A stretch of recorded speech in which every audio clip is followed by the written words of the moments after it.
सो continuity के बारे में बताते हैं। कॉन्टिन्यूटी का मतलब क्या होता है? सो कॉन्टिन्यूटी का मतलब होता है कोई फंक्शन जिसके ग्राफ को बनाने में हमको पेन उठाना ना पड़े, या फिर हम ये बोलें कि उसको ग्राफ को जब हम लोग ड्रॉ कर रहे हैं तो ग्राफ ड्रॉ करने में, जैसे इस तरीके की एक लाइन हो गई, जैसे ये राइट वर्ड पैराबोला हो गया, ये सब क्या है? ये सब कॉन्टिन्यूअस फंक्शंस हैं। क्यों कॉन्टिन्यूअस फंक्शंस हैं? साइनोसॉइडल फंक्शन जो होता है वो कॉन्टिन्यूअस होता है। क्यों कॉन्टिन्यूअस होता है भाई?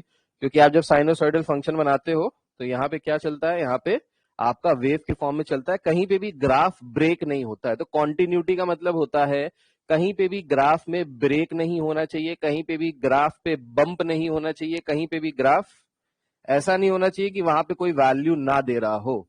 तो ऐसी चीजों को हम लोग क्या कहते हैं? जो ऐसे फंक्शंस होते हैं जिनके पेन उठाए बिना हम लोग उसको ड्रॉ कर दे, उसको हम लोग कहते हैं कॉन्टिन्यूअस फंक्शन। अब जैसे मैं यहाँ पे बना रहा हूं, लेट्स से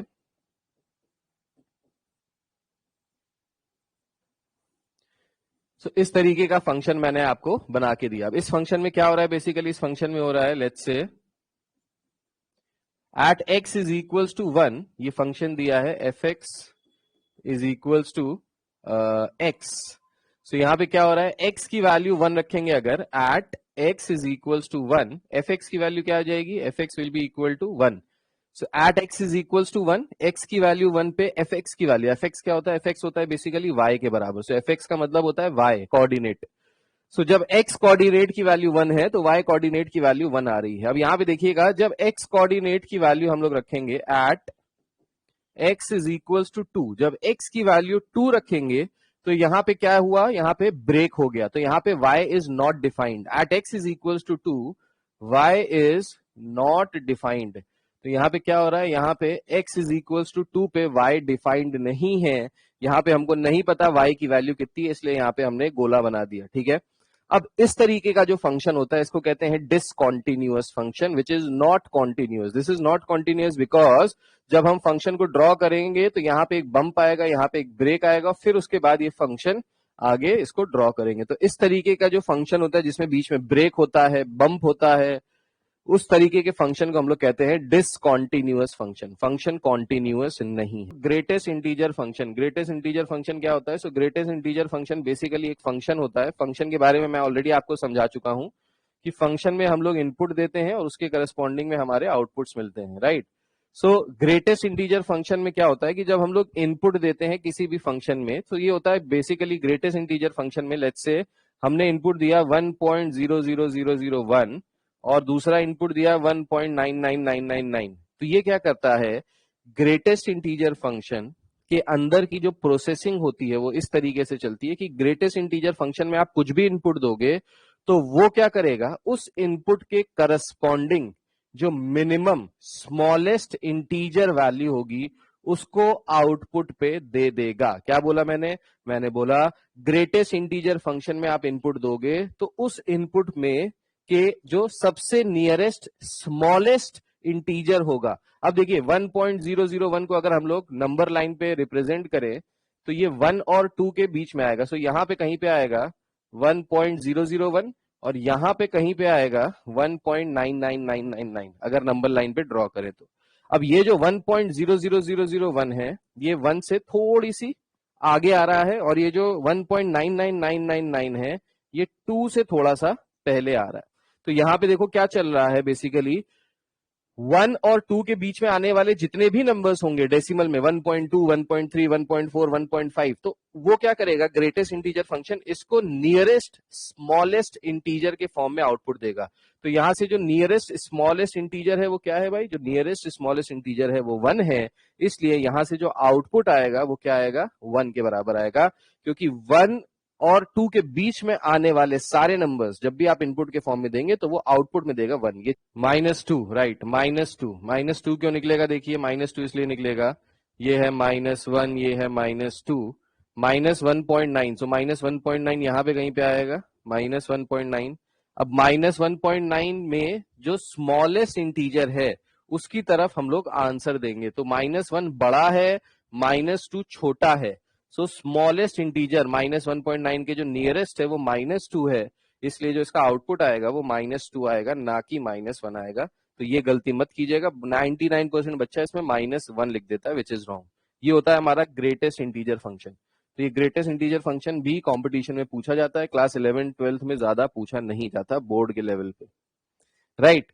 उसके बाद देखिए, उसके बाद कॉन्टिन्यूटी की कंडीशन क्या होती है, याद है कॉन्टिन्यूटी, कोई भी फंक्शन कॉन्टिन्यूअस होता है तो उसकी left hand limit right hand limit के बराबर होती है, एंड ये बराबर होता है to the value of the function at that particular point. So let's say अगर हमारे पास कोई फंक्शन है और ये फंक्शन हमसे कह रहा है कि क्या ये function x is equals to 3 पे, x इज इक्वल्स टू 3 पे कॉन्टिन्यूअस है कि नहीं है। So x is equals to 3 पे ये फंक्शन कॉन्टिन्यूअस है कि नहीं, ये कैसे निकालेंगे, तो ये निकालने के लिए हम लोग x की तरफ मूव करते हैं from the left hand side, जिसको हम लोग कहते हैं लेफ्ट हैंड लिमिट, और हम लोग इसी पॉइंट की तरफ x इज इक्वल टू 3 की तरफ मूव करेंगे from the right hand side, जिसको हम लोग कहते हैं RHL, and the value of the function at x is equals to 3। अगर ये तीनों वैल्यूज आपस में इक्वल होती हैं तो इसका मतलब है कि बीच में कोई गैप नहीं है, बीच में कोई बंप नहीं है, ये तीनों वैल्यूज इक्वल है, मतलब ये तीनों वैल्यूज एक ही पॉइंट पे लाई कर रही हैं। सो इसका मतलब है जो हमारा ग्राफ बन रहा है वो कॉन्टिन्यूअस है। सो कॉन्टिन्यूटी की जो कंडीशन है वो यही है, that the left hand limit should be equal to the right hand limit should be equal to the value of the function at that particular point. ये चीज आपको क्लियर थी, आपने 12th में पढ़ रखी है। If F x is not continuous at x is equals to A, अगर फंक्शन किसी एक पर्टिकुलर पॉइंट पे कॉन्टिन्यूअस नहीं है तो उसकी क्या क्या कंडीशंस बन सकती हैं, तो उसकी कंडीशंस बन सकती हैं ये, that limit x tending to a minus F x and x tending to a plus f x exist but are not equal, मतलब LHL और RHL एग्जिस्ट तो कर रहा है पर ये आपस में इक्वल नहीं है। LHL की वैल्यू मिल रही है हमको, 0/0 फॉर्म नहीं आ रहा या इंफिनिटी अपॉन इंफिनिटी फॉर्म नहीं आ रहा, वैल्यू तो मिल रही है LHL RHL की, पर ये दोनों वैल्यूज आपस में इक्वल नहीं है, तो हमारा फंक्शन डिसकॉन्टिन्यूअस है, हमारा फंक्शन कॉन्टिन्यूअस नहीं है। ठीक है, उसके बाद हमको LHL RHL मिल रहा है और ये दोनों वैल्यूज आपस में इक्वल हैं, लेकिन किंतु परंतु बंधु ये f ऑफ a के बराबर नहीं है, इस केस में भी फंक्शन कॉन्टिन्यूअस नहीं होगा। ठीक है, इस केस में भी जो हमारा फंक्शन है वो कॉन्टिन्यूअस नहीं होगा। ये शीट मैं आपको शेयर कर दूंगा, इस शीट में आपको सब कुछ दिख जाएगा। वैसे जो जो मैं बोलता जा रहा हूँ बस वो लिखते जाओ, उतनी चीज इंपॉर्टेंट है, बाकी ये जो लिखा हुआ है सब इंपॉर्टेंट नहीं है, जो मैं लिखता जा रहा हूँ वो इंपॉर्टेंट है, वो आप लिखते जाओ साथ साथ। सो फंक्शन कब कब डिसकॉन्टिन्यूअस होगा, पहली कंडीशन LHL RHL के बराबर ही नहीं है, दूसरी कंडीशन LHL RHL के तो बराबर है पर ये बराबर नहीं है f ऑफ a के। ठीक, तीसरी condition f of a defined ही नहीं है, f of a is not defined. Not defined का मतलब क्या हो गया, नॉट डिफाइंड का मतलब है f ऑफ a या तो 0/0 फॉर्म में है या इंफिनिटी अपॉन इंफिनिटी फॉर्म में है या 0 इंटू इंफिनिटी के फॉर्म में है, इनमें से किसी एक फॉर्म में है। अगर इनमें से किसी एक फॉर्म में आ रहा है f ऑफ a, उस केस में भी फंक्शन कॉन्टिन्यूअस नहीं होगा। ठीक है, चौथा पॉइंट क्या है, आइदर LHL और RHL इज नॉट डिफाइंड, या तो LHL डिफाइंड नहीं है या RHL डिफाइंड नहीं, मतलब हम लोग LHL RHL नहीं फाइंड कर पा रहे, वो डिफाइंड नहीं है, अगेन वो 0/0 फॉर्म में है, वो इंफिनिटी अपॉन इंफिनिटी फॉर्म में, वो 0 इंटू इंफिनिटी फॉर्म में है, उस केस में भी क्या होगा, जो हमारा फंक्शन है वो डिसकॉन्टिन्यूअस होगा। सो डिसकॉन्टिन्यूअस होने के लिए, फंक्शन को डिसकॉन्टिन्यूअस होने के लिए there are 4 conditions, you have to remember these 4 conditions, तो इनको लिख लो भाई। सी में बेटा मैं ये कह रहा हूं, f of a, the value of the function at some particular point is not defined, when the value of the function at some particular point is not defined, then in that case the function is not continuous. जैसे अभी मैंने graph बना के बताया था, इस तरीके का ग्राफ, कि यहाँ पे ग्राफ जा रहा था और बीच में बम्प आ गया, बीच में फंक्शन डिफाइंड ही नहीं है। So let's say at x is equals to 3, function is not defined, यहाँ पे फंक्शन की वैल्यू ही डिफाइंड नहीं है, तो उस केस में क्या होता है, उस केस में हम फंक्शन को कॉन्टिन्यूअस नहीं बोलेंगे, डिसकॉन्टिन्यूअस बोलेंगे। जैसे आपका tan का ग्राफ आपको याद है, tan π/2, tan π/2 की वैल्यू क्या होती है, tan π/2 की वैल्यू होती है not defined, something upon 0, 1/0। So tan π/2 पे क्या है, नॉट डिफाइंड है, सो tan जो फंक्शन है वो कैसा है, वो कॉन्टिन्यूअस नहीं है। क्यों कॉन्टिन्यूअस नहीं है, क्योंकि π/2 पे वो नॉट डिफाइंड है। वही वाला पॉइंट है पॉइंट सी, की फंक्शन अगर किसी पॉइंट पे नहीं डिफाइंड है तो वो कॉन्टिन्यूअस नहीं है। अगर मैं आपसे बोल रहा हूं, let's say this is x is equals to -4 and this is x is equals to 4, मैं आपसे बोल रहा हूं कि एक फंक्शन है जो -4,4 के बीच में कॉन्टिन्यूअस है और ये ओपन इंटरवल है। ओपन इंटरवल का मतलब क्या है? ओपन इंटरवल का मतलब है -4 and 4 आर नॉट इंक्लूडेड, लेकिन इसके बीच की सारी वैल्यूज आर इंक्लूडेड। मतलब -4 से 4 के बीच में आने वाले सारे पॉइंट्स हमारे इंक्लूडेड हैं, लेकिन -4 और 4 इंक्लूडेड नहीं है। सो अगर हम ये कह रहे हैं कि कोई फंक्शन हमारा कॉन्टिन्यूअस है, continuous at -4,4 in the interval -4,4, तो इसका मतलब क्या है? सो इसका मतलब बेसिकली ये है कि इन पॉइंट्स के बीच में, इन पॉइंट्स के बीच में जितने भी पॉइंट्स आ रहे हैं उन सारे पॉइंट्स पे हमारा फंक्शन कॉन्टिन्यूअस होगा।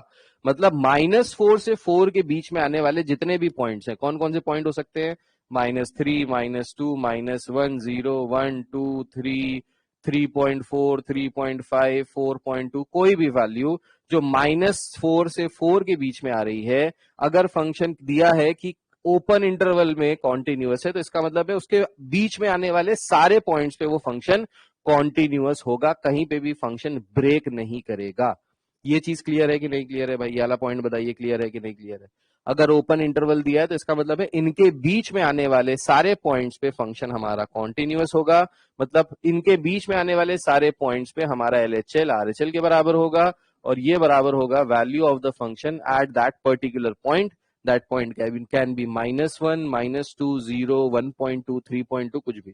ठीक है, क्लियर है? बहुत बढ़िया, आगे बढ़ते हैं। उसके बाद अगर मैं आपसे कहूं कि हमारा जो फंक्शन है that is continuous in the closed interval -4,4। Now what do we mean by closed interval -4,4? So by closed interval we mean कि ये जो फंक्शन होगा -4,4 क्लोज इंटरवल का मतलब है कि -4 and 4 both the values are included.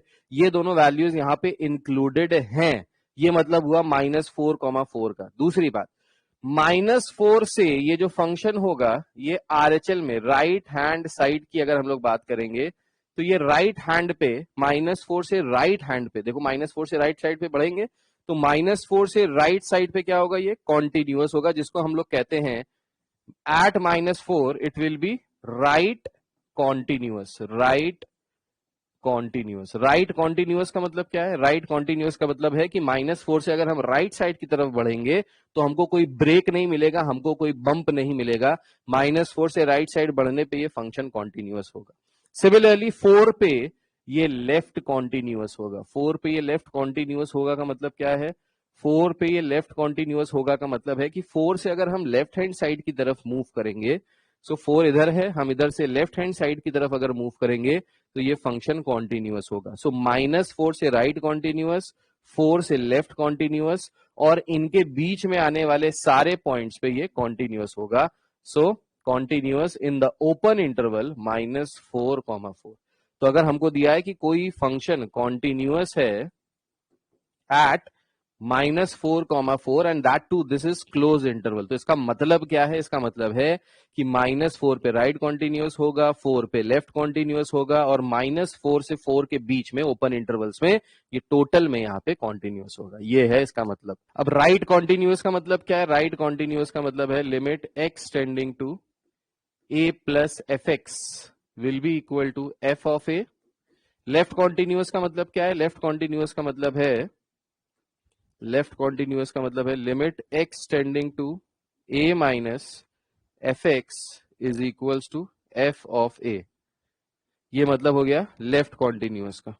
और बीच में जो कॉन्टिन्यूअस है उसका मतलब तो वही है कि एलएचएल आरएचएल के बराबर होगा। LHL will be equal to RHL will be equal to F of A, ये मतलब हुआ। बताइए, ये चीज लिख लीजिएगा। राइट कॉन्टिन्यूअस का मतलब हुआ limit x tending to a plus f x will be equal to F of a. Left continuous का मतलब हुआ limit x tending to a minus F x is equal to F of a. Continuity of composite function. Composite functions कैसे continuous होते हैं? Composite functions क्या होते हैं सबसे पहले ये समझते हैं, क्योंकि कंपोजिट फंक्शंस आपके कोर्स से हट गए थे। रिलेशंस एंड फंक्शंस में कंपोजिट फंक्शन आपके सिलेबस में नहीं था। तो सबसे पहले बात करते हैं कंपोजिट फंक्शन होते क्या हैं। सो कंपोजिट फंक्शन का मतलब होता है फंक्शन के अंदर फंक्शन।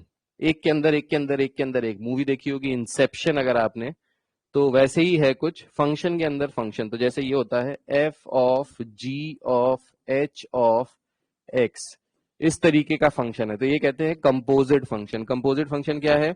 एफ फंक्शन के अंदर जी फंक्शन, जी फंक्शन के अंदर एच फंक्शन, और एच किसके टर्म्स में है? एक्स के टर्म्स में, तो इसको कहते हैं composite function. That means composite function का मतलब होता है कॉम्बिनेशन ऑफ वन और टू और मोर फंक्शंस।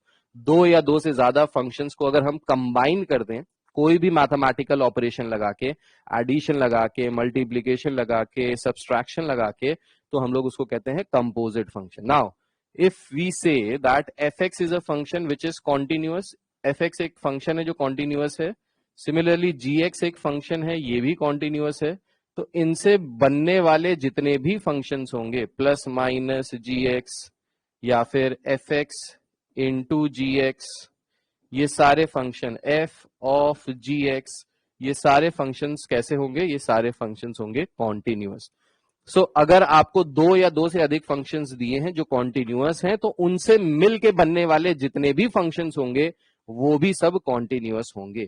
एक कंडीशन आती है यहाँ पे, डिवीजन वाली कंडीशन। अगर दो फंक्शंस दिए हैं F x and ji x और ये दोनों फंक्शंस कॉन्टिन्यूअस हैं, तो एफ एक्स अपॉन जी एक्स कॉन्टिन्यूअस होगा, लेकिन एक कंडीशन है कि G X should not be equal to zero. यहां पे डिनोमिनेटर जीरो के बराबर नहीं होना चाहिए, क्योंकि अगर डिनोमिनेटर जीरो के बराबर हो गया तो फंक्शन नॉट डिफाइंड हो जाएगा। तो दो फंक्शंस का डिवीजन, दो कॉन्टिन्यूअस फंक्शंस को अगर डिवाइड करें तो उनका जो डिवीजन है वो कॉन्टिन्यूअस होगा। बस एक केस लगता है कि डिनोमिनेटर जीरो के बराबर नहीं होना चाहिए। अगर डिनोमिनेटर जीरो के बराबर है किसी भी पॉइंट पे, तो ये दोनों का जो कॉम्बिनेशन बन रहा है, कॉम्पोजिशन बन रहा है, वो यहां पे कॉन्टिन्यूअस नहीं होगा। ठीक है, कॉन्टिन्यूअस नहीं कब होता है भाई? तो जीरो बाय जीरो वाला फॉर्म मिल जाए आपको, एफ एक्स अपॉन जी एक्स में आप कुछ वैल्यू रखो और ये वैल्यू रखने पे अगर जीरो बाय जीरो फॉर्म मिलता है या इंफिनिटी अपॉन इंफिनिटी फॉर्म मिलता है, तो हमारा फंक्शन कॉन्टिन्यूअस नहीं होता। अब इस कॉन्टिन्यूअस अगर ये फंक्शन नहीं है, तो इसको कॉन्टिन्यूअस करने के लिए हम लोग को कुछ तरीके लगाने पड़ते हैं। उन तरीकों में एक रूल आता है जिसको कहते हैं L Hôpital rule. L Hôpital rule याद है?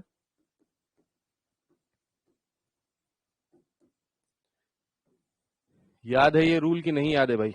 सो for limit x tending to a f x upon ji x, अगर ये जीरो अपॉन जीरो फॉर्म आ जाता है किसी भी लिमिट को रखने पे, अगर x की जगह हम a रख रहे हैं, x की जगह a रखने पे न्यूमरेटर भी जीरो हो जाए और डिनोमिनेटर भी जीरो हो जाए, या फिर न्यूमरेटर भी इंफिनिटी हो जाए, डिनोमिनेटर भी इंफिनिटी हो जाए, तो हम लोग ये जीरो बाय जीरो या इंफिनिटी अपॉन इंफिनिटी, जिसको इनडिटर्मिनेट फॉर्म कहते हैं, इस फॉर्म को रिमूव करने के लिए हम लोग क्या करते हैं? एल हॉपिटल रूल लगाते हैं। एल हॉपिटल रूल में क्या करते हैं हम लोग? लिमिट एक्स टेंडिंग टू ए लिखते हैं, यहां पे हम लोग न्यूमरेटर को अलग डिफरेंशिएट करते हैं और डिनोमिनेटर को अलग डिफरेंशिएट करते हैं। सो एल हॉपिटल रूल ये कहता है कि कभी भी अगर लिमिट रखने पे जीरो बाय जीरो फॉर्म आए, इंफिनिटी अपॉन इंफिनिटी फॉर्म आए, जीरो इंटू इंफिनिटी फॉर्म आए, इनमें से कोई भी फॉर्म आए, तो इन फॉर्म्स को रिमूव करने के लिए हम न्यूमरेटर को अलग डिफरेंशिएट करेंगे, डिनोमिनेटर को अलग डिफरेंशिएट करेंगे और फिर इसमें लिमिट रखेंगे ताकि ये फॉर्म यहां से एलिमिनेट हो जाए। मान लो डिफरेंशिएट करने के बाद जब आपने यहां पे लिमिट रखी, फिर से जीरो बाय जीरो फॉर्म आ गया, दोबारा जीरो बाय जीरो फॉर्म आ गया, तो आपको दोबारा डिफरेंशिएट करना पड़ेगा। दोबारा डिफरेंशिएट करने पे भी जीरो बाय जीरो फॉर्म आ गया तो तिबारा डिफरेंशिएट करना पड़ेगा। सो दैट मीन्स जितनी बार जीरो बाय जीरो फॉर्म या इन्फिनिटी अपॉन इन्फिनिटी फॉर्म आएगा, आपको उतनी बार इसको डिफरेंशिएट करना पड़ेगा। ठीक है, डिफरेंशिएट करते जाएंगे और आंसर आपको मिलते जाएंगे, वही वाली बात है। ठीक है, सो ये हो गया आपका बेसिक एल हॉपिटल रूल का चीज। कंपोजिट फंक्शंस बता दिया। ये कंपोजिट फंक्शंस पे आपको क्वेश्चन मिल सकते हैं और डायरेक्टली मिल सकते हैं। तो डायरेक्टली कंपोजिट फंक्शन वाले क्वेश्चंस आपको यहां से मिल सकते हैं। ठीक है,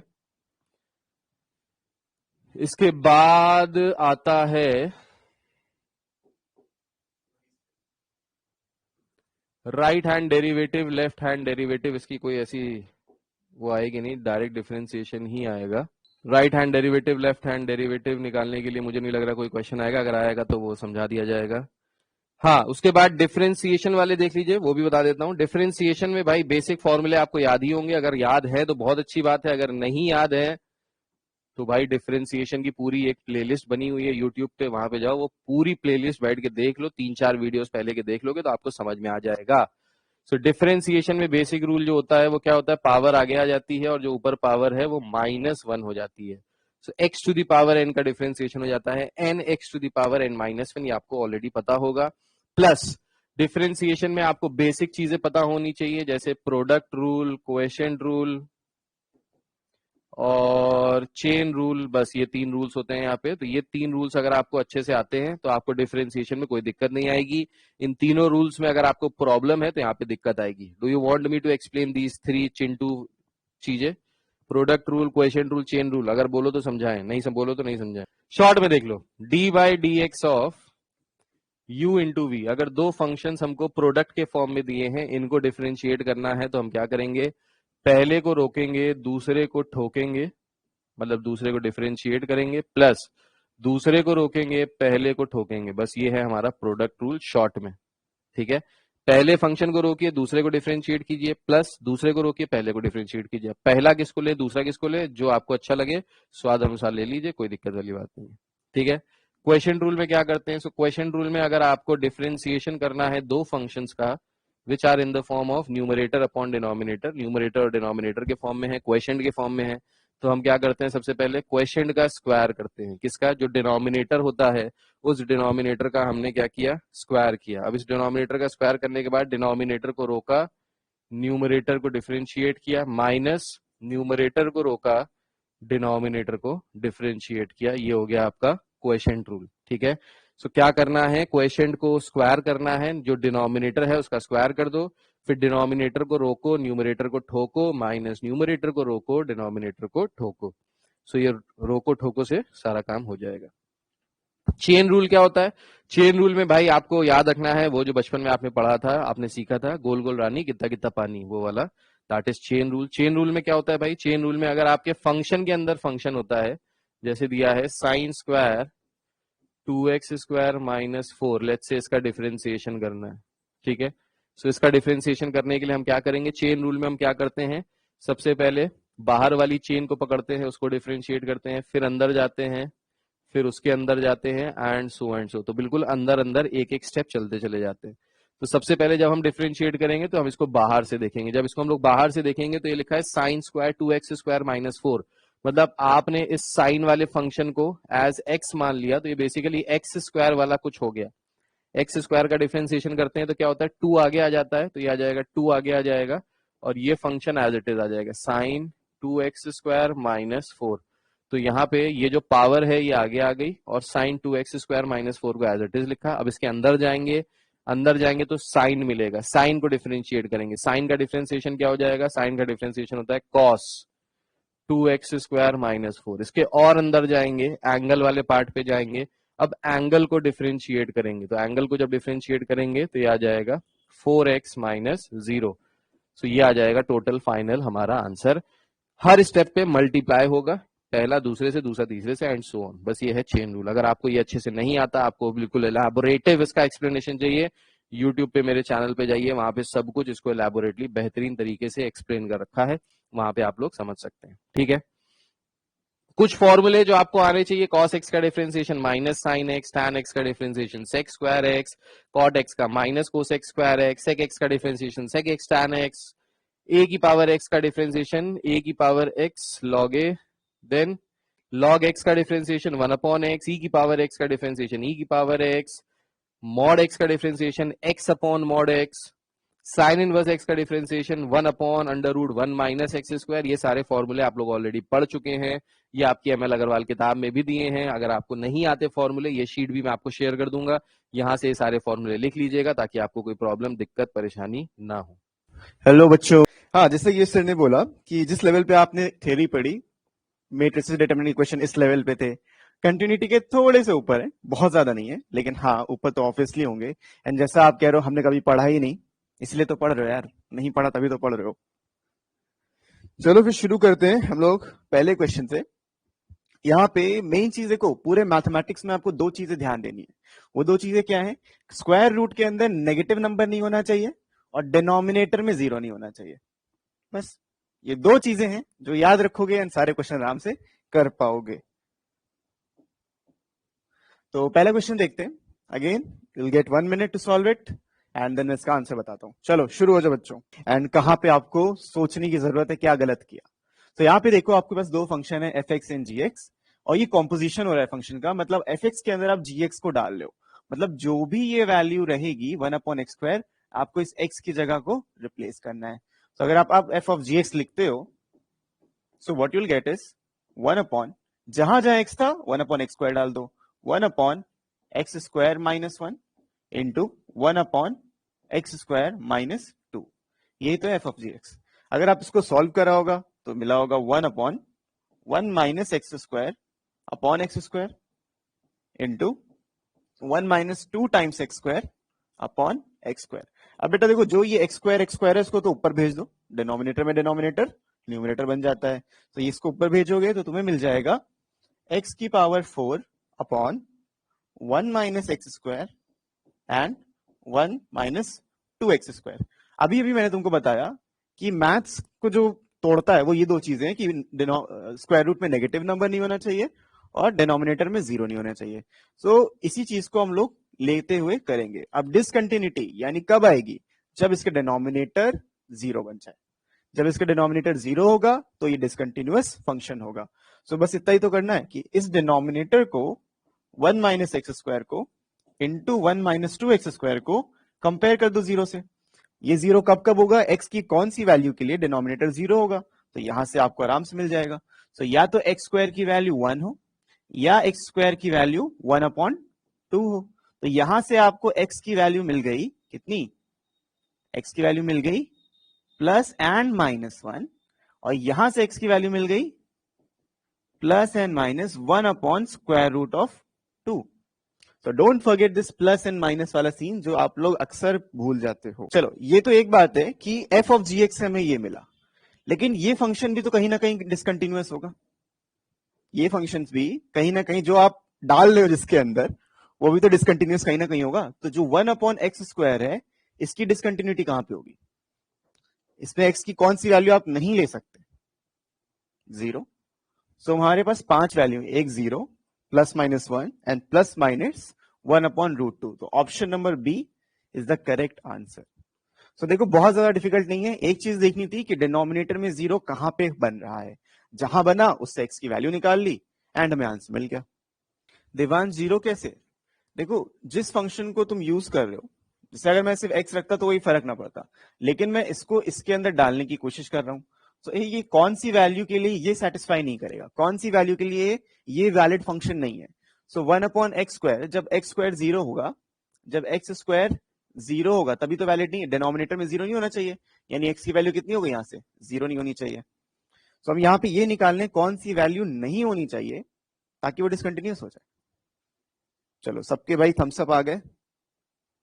ये क्वेश्चन वाली पीडीएफ पहले भेज दिया करिए प्लीज, ताकि साइमल्टेनियसली मैं आंसर चेक करता, अच्छा मार्क करते रहो। ओके सर, ये वाली पीडीएफ ग्रुप पे शेयर कर दीजिए, इवन वाली। ओके तो ये वाला क्वेश्चन समझ में आ गया। चलो भाई आगे बढ़ते हैं। हाँ भाई बढ़िया क्वेश्चन। अब देखो ऐसे क्वेश्चन होंगे जो आपके सर के ऊपर से ऐसे निकलेंगे, बाउंसर। बाउंसर क्यों निकलेंगे उसका ही रीजन है, क्लास 12th में या 11th में आपने जितने भी क्वेश्चंस किए हैं उसमें आपको नंबर्स मिले हैं, उसमें आपको एग्जैक्ट फंक्शंस मिले हैं। लेकिन अब जितने भी आप कॉम्पिटेटिव एग्जाम्स में जाओगे, be it your this CUET, be it CAT, be it GMAT, be it SAT, कुछ भी दो आप एग्जाम, कोई भी एग्जाम दोगे आपको फंक्शन जरूर मिलेंगे, बट फंक्शंस इस तरीके से मिलेंगे कि उसमें कोई वैल्यू नहीं दी होगी। जस्ट लाइक दिस, यहाँ पे एक फंक्शन की इक्वेशन दी है, इन्होंने बोला है कि भाई एफ एक्स जो है वो एफ एक्स +1 के बराबर है, but you don't have any idea कि एफ एक्स क्या है, you don't have any idea कि एफ एक्स क्या है। तो ऐसे क्वेश्चन दो तरीके से आंसर नहीं पूछा जाएगा आपसे। पहला ये कि एफ एक्स क्या है, पहला क्वेश्चन तो ये कि एफ एक्स क्या है, लेकिन इस केस में ऐसा नहीं है, इन्होंने बस इतना पूछा है कि इसमें रूट्स जो हैं रियल है, नॉट रियल है, क्या है, तो इसको सॉल्व कैसे करेंगे। तो जो इन्फॉर्मेशन हमारे पास गिवन होती है उसको यूज करेंगे। हमसे ये पता है कि एफ एक्स जो जैसा भी है वो 0 से 2 में कंटिन्यूअस है, 0 से 2 में कंटिन्यूअस फंक्शन है। अब अज्यूम करते हैं कि इसको हम लोग लेफ्ट साइड शिफ्ट, क्योंकि इक्वेशन है तो लेफ्ट राइट हम कहीं भी शिफ्ट कर सकते हैं। So I can say this F X minus F of x +1 इसकी वैल्यू 0 आएगी। ये बात समझ में आई? F X minus F X plus 1 इसकी वैल्यू 0 आएगी। अब इधर शिफ्ट करने में अंदर भी माइनस मत कर देना, वो फंक्शन का पूरा पूरा है। तो ये चीज जरूर ध्यान रखना। नेक्स्ट चीज आपको ये देखनी है कि इसमें रियल रूट्स एग्जिस्ट करते हैं, क्योंकि पूरा पूरा क्वेश्चन रूट्स पे है। रूट्स का मतलब ये होता है एक्स की कितनी ऐसी वैल्यूज होंगी जो इस इक्वेशन को सेटिस्फाई करेंगी। तो पहले अज्यूम कर लेते हैं, let's say this is also a function, क्योंकि हमने इसको सिंप्लीफाई किया तो let's call it as g x. अब हमें मालूम है कि अगर एफ एक्स कंटिन्यूअस है 0 से 2 में, तो ये दोनों फंक्शन भी कंटिन्यूअस होंगे। एंड जैसा कि यश सर ने बताया कि अगर आपके पास दो फंक्शन है F x and plus minus g x, अगर इंडिविजुअली कंटिन्यूअस है तो इसका जो ओवरऑल सम या सब्ट्रैक्शन आप करोगे वो भी कंटिन्यूअस रहेगा, यानी कि ये भी कंटिन्यूअस रहेगा सेम रेंज में जब तक डिवीजन नहीं कर रहे हो। तो this function is also continuous.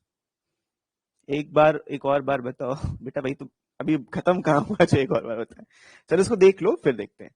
अब जहां पे आपका ये एफ एक्स कंटिन्यूअस है वहीं पे ये जी एक्स कंटिन्यूअस होगा। मतलब just put in the values. अगर आप यहाँ पे देखो जी ऑफ 0 रखते हो, वैल्यूज रख के देखना पड़ेगा। जैसे आप जी ऑफ 0 रखोगे आपको यहां मिलेगा F of 0 minus F of 1, ठीक है। अगर आप यहाँ पे जी ऑफ 1 रखते हो तो आपको मिलेगा F of 1 minus F of 2, just random values.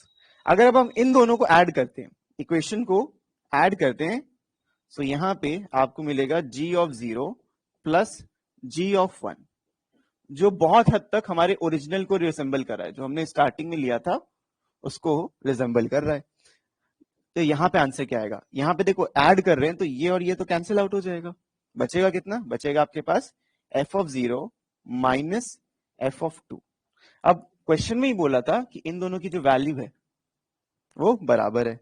अब इन दोनों की वैल्यू बराबर मतलब this will be cancel out, तो G0 एंड G1 इसकी वैल्यू 0 आ जाएगी, which actually satisfy the original equation.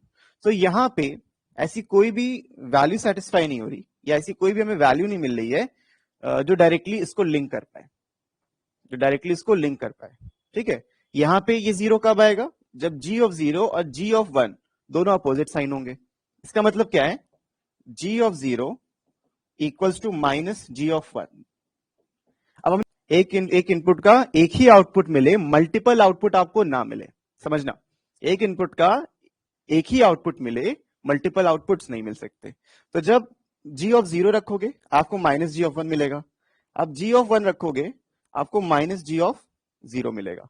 तो बेसिकली ये आपस में इंटरचेंजेबल हैं। तो हम कह सकते हैं ये फंक्शन एज अ फंक्शन भी डिफाइन नहीं रहेंगे। कैसा फंक्शन? जी फंक्शन। ऑल्दो एफ कंटिन्यूअस था, आई नो इस क्वेश्चन में कई लोगों को दिक्कत आएगी, because this is the first time you are dealing with the function जहां पे कोई एक्चुअली वेरिएबल्स नहीं दे रखे। आई नो बाउंसर गया, मैं तुमको पहले बोला था बाउंसर जाएगा। सो समझा रहे हैं, फिर से समझा रहे हैं, एक बार कंप्लीट कर लें। सो यहाँ पे आएगा non real roots. Non real roots क्यों है? क्योंकि बेटा 1 से 0 से 2 के बीच में ऐसी कोई भी हमें वैल्यू नहीं मिलेगी जो इस इक्वेशन को सेटिस्फाई कर पाए अकॉर्डिंग टू आवर कंसेप्ट। तो यहाँ पे ये सब रैंडम वैल्यूज मैंने रख के देखी, या कह सकते हो कि जो दिया था उसको यूज कर रहा था, तो इसलिए मैंने बस रख के देखा। तो यहाँ पे 0 से 2 के बीच में ऐसा कोई भी फंक्शन तुम नहीं बना सकते, यू कैन ट्राई, जो सेम मिले, सेम वैल्यू दे। हाँ, एक तरीके से बन सकता है, अगर आपको दिया है कि भाई f x is equal to 2, अगर आपको दिया है, जस्ट फॉर एग्जाम्पल बता रहा हूं, अगर आपको दिया है F x is equal to 2, तो यहां पे देखो बेटा एफ 0 की वैल्यू भी 2 आ रही है और एफ 2 की वैल्यू भी 2 आ रही है, बिकॉज यहां पे कोई भी एक्स का टर्म नहीं है, यहां पे कोई भी एक्स का टर्म नहीं है। और रूट्स क्या होते हैं? रूट्स का मतलब यही होता है कि ऐसी एक्स की कौन सी वैल्यू होगी जो उस पूरे इक्वेशन को सेटिस्फाई करेगी। सो अगर इन सिंपल वर्ड्स बता रहे बेटा हर्ष, देखो, सो इन सिंपल वर्ड्स ऐसी एक्स की कितनी वैल्यू होंगी जो इस रिलेशन को सेटिस्फाई करेगी। तो जब एक्स की कोई वैल्यू ही नहीं है, यहाँ पे 2 खाली है, राइट, तभी ये चीज सेटिस्फाई होगी। ये वाला पार्ट आपका तभी सेटिस्फाई होगा जब वहां पे एक्स एग्जिस्ट ही नहीं करेगा। Getting my point? Let's take a function f x.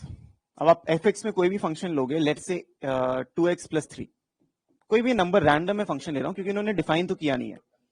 तो लेट्स से अगर मैं एफ ऑफ 0 रखता हूं तो आपको 3 मिल रहा है, और एफ ऑफ 2 रखता हूं तो आपको यहाँ पे 2 टू द 4 प्लस 5 3 7 मिल रहा है। सो क्या ये हमारी इस रिलेशन को सेटिस्फाई कर रहा है? क्या ये फंक्शन इस रिलेशन को सेटिस्फाई कर रहा है?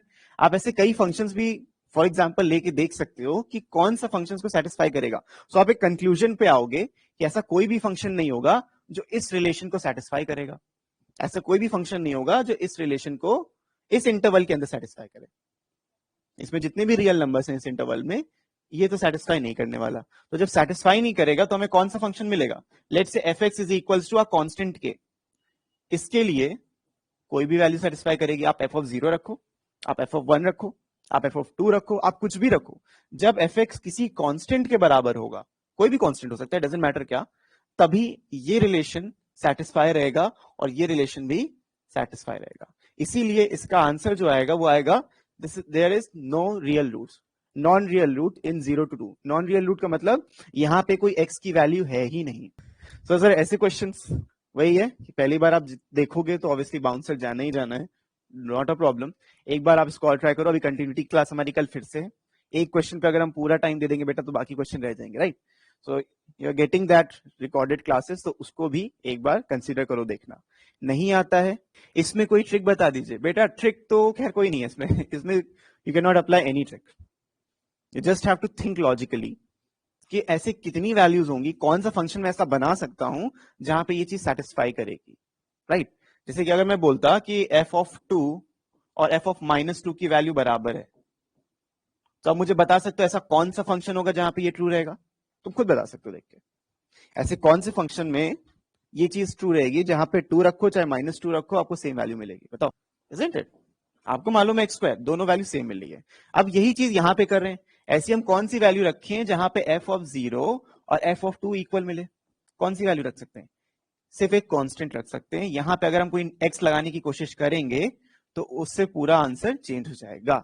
इसीलिए मैंने बोला सिर्फ कांस्टेंट आएगा। सो जब कांस्टेंट है, x इंक्लूडेड ही नहीं है, तो कोई भी रूट एग्जिस्ट नहीं करेगा, कोई भी रियल रूट एग्जिस्ट नहीं करेगा। अब समझ में आया?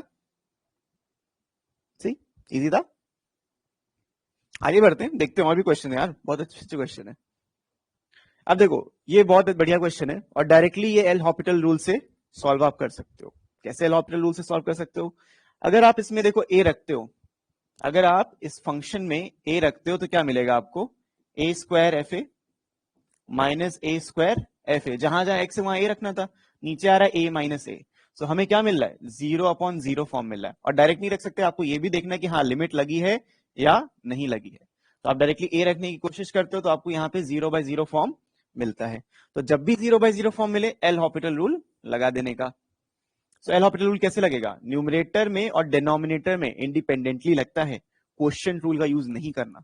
क्योंकि कई बार ऐसा होता है कि आप क्वोशिएंट रूल लगाने लगते हो, you don't have to do that, directly L'Hopital rule लगाओ। अब कैसे आएगा? देखो ये आपका एक फंक्शन है एक्स स्क्वायर इंटू एफ ए। अब यहां पे जो फंक्शन है वो सिर्फ एक्स स्क्वायर है। F A is a constant value, जहां पे एक्स नहीं है वो फंक्शन नहीं है। ए बी सी ये सब कॉन्स्टेंट्स हैं, ओके? अगर हम इसको डिफरेंशिएट अप करते हैं तो limit x tending to a, exam में आपको लगाने की जरूरत नहीं है, बस ध्यान में रखना। इसको डिफरेंशिएट करोगे तो आपको मिलेगा 2x into F A minus, यहां पे ए स्क्वायर को डिफरेंशिएट मत करना, दैट्स अगेन अ नंबर, तो ए स्क्वायर, और एफ एक्स को डिफरेंशिएट करोगे तो आपको मिलेगा F dash x.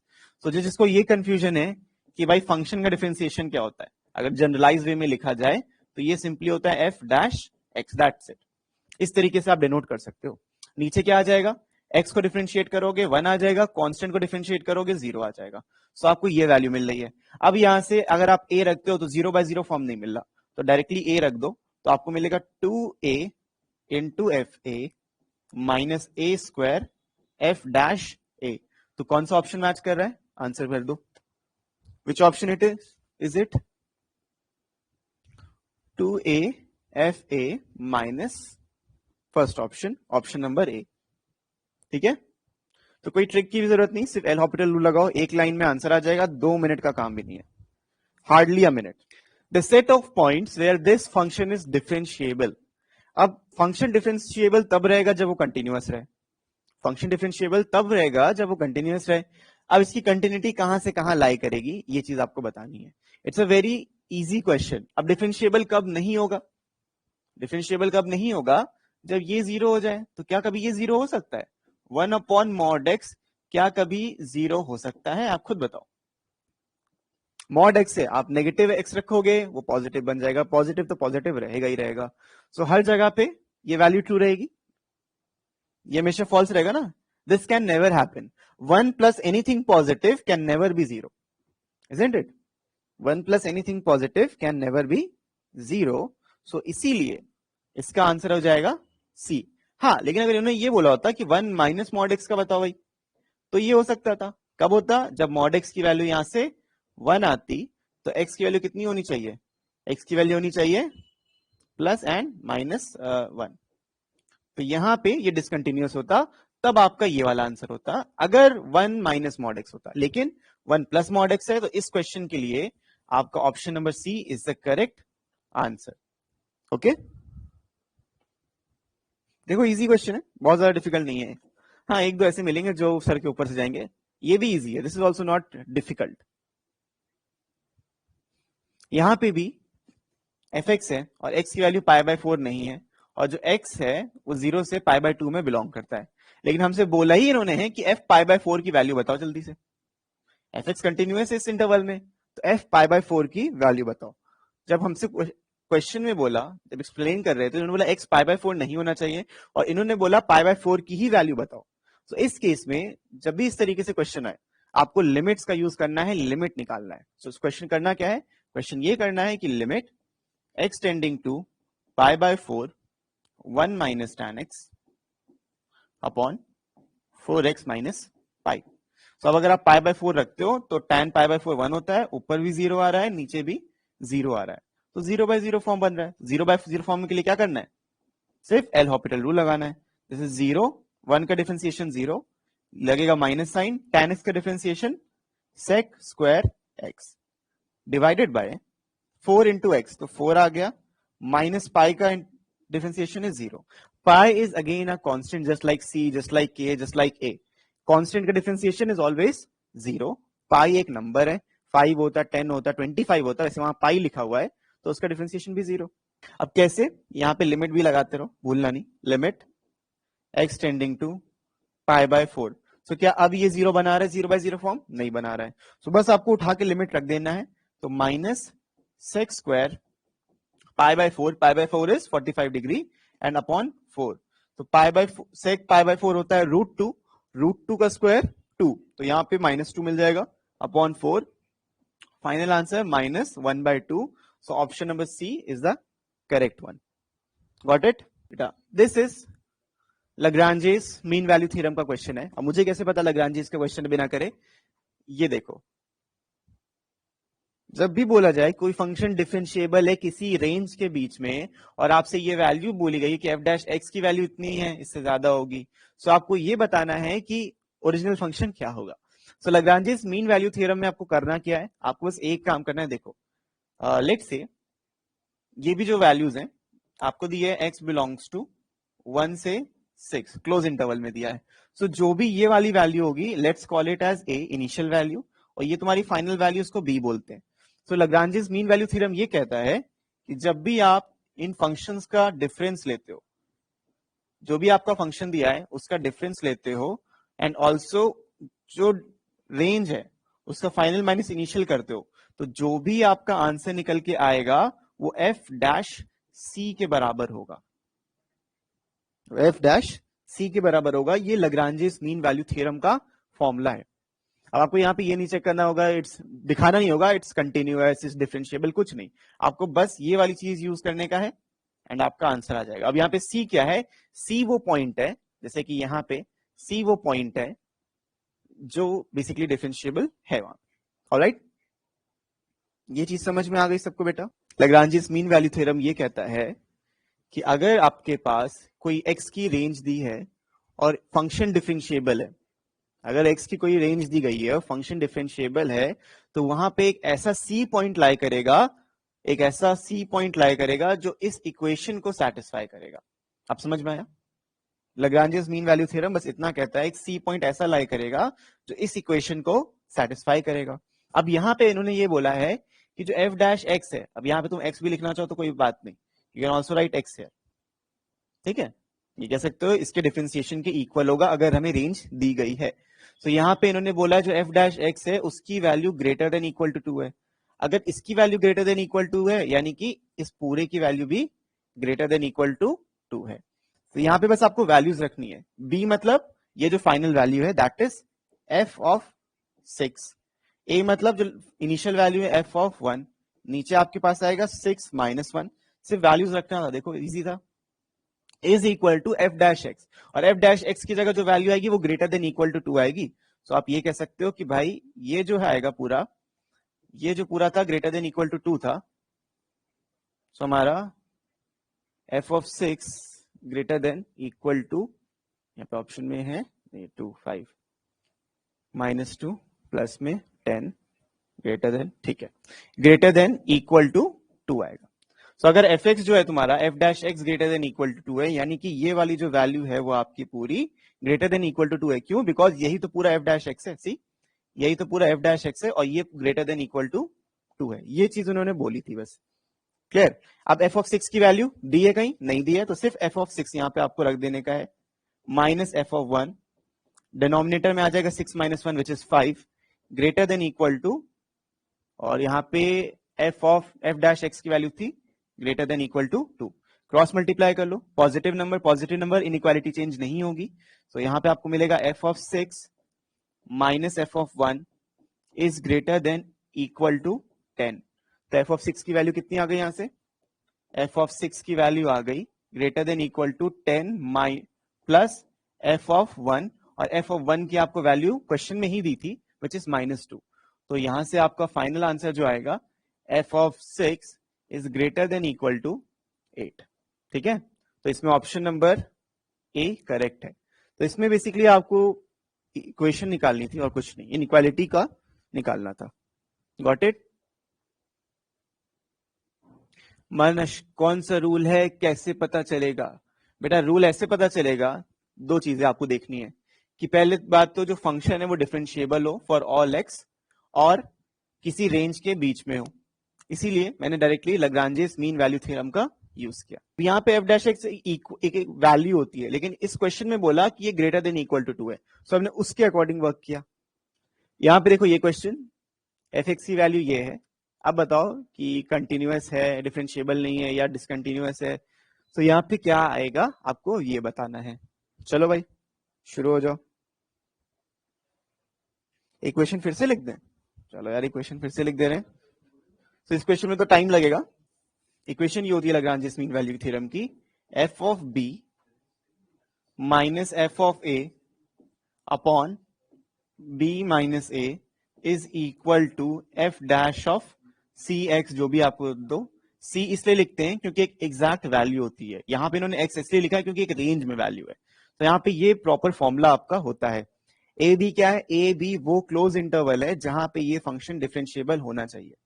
It's a close interval जहां पे ये फंक्शन डिफरेंशिएबल आपका होना चाहिए, ठीक है। तो ये लाग्रांजेस मीन वैल्यू थ्योरम है। सी क्या है बेटा? सी इज अ नंबर, जैसे आपको बोला कि x की जगह 4 रख दो, x की जगह 5 रख दो, तो सी वो 4 या 5 वैल्यू है, ठीक है। एक एग्जैक्ट वैल्यू मिलती है आपको। यहां से मैंने x इसलिए नहीं लिखा क्योंकि वेरिएबल नहीं होती, और जनरली आपको यही निकालने को आता है, भाई सी की वैल्यू बताओ। रेस्ट ऑफ द क्वेश्चंस, इसमें भी अच्छे खासे 34-35 क्वेश्चंस हैं। होमवर्क, क्लास वर्क में और होमवर्क में भी सेम नंबर ऑफ क्वेश्चंस हैं।